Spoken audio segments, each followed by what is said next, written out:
to show you the other site, which I should probably have my glasses on. It makes typing easier, but okay. This is the other site. It's a group blog, and it's not like Boing Boing. It's not a one-note blog. In fact, luckily today we have an analytic philosopher talking about death and Dickens. His name is John Holba, University of Singapore. And then we have a Victorianist, the editor of the Cambridge Collected or Companion or one of those things to Robert Browning, writing about Old English riddles.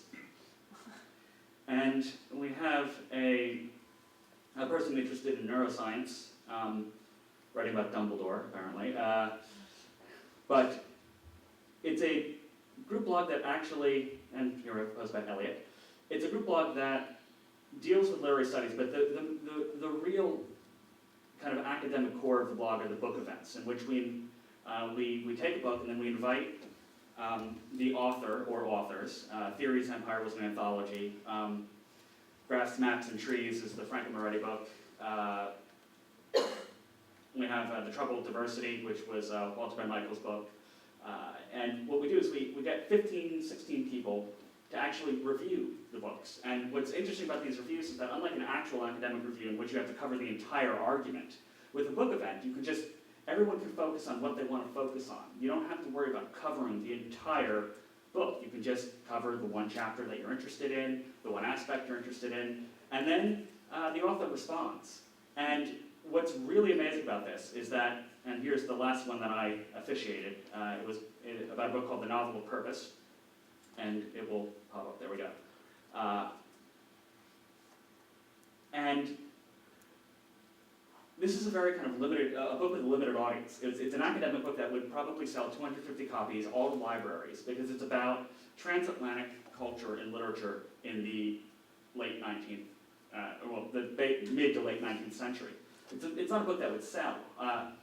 However, we did the book event, and it ended up selling about 1,500 copies, which for a small, tiny book aimed at an academic audience is actually extraordinary. And now the book's publisher sends me books about once a week.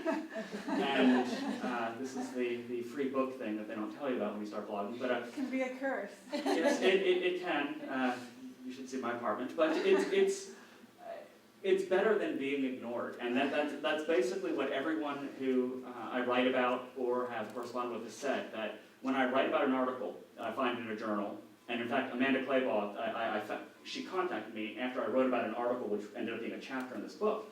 I just kind of wrote about and was a little bit critical of her article, and people are always worried that, if you actually criticize someone online, they're going to write you angry emails.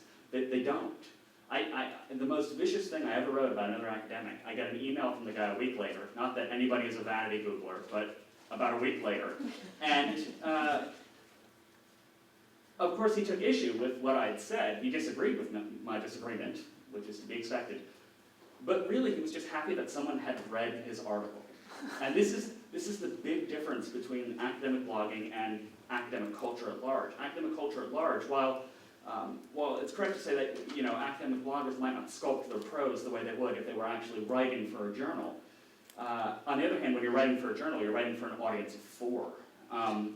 When you're writing on your blog, you're writing for an audience of upwards of however many people you can attract to your blog, which is something we can kind of talk about. I noticed that the student bloggers had no links on their blog, which is something that will drive up traffic. But not that I'm concerned with that.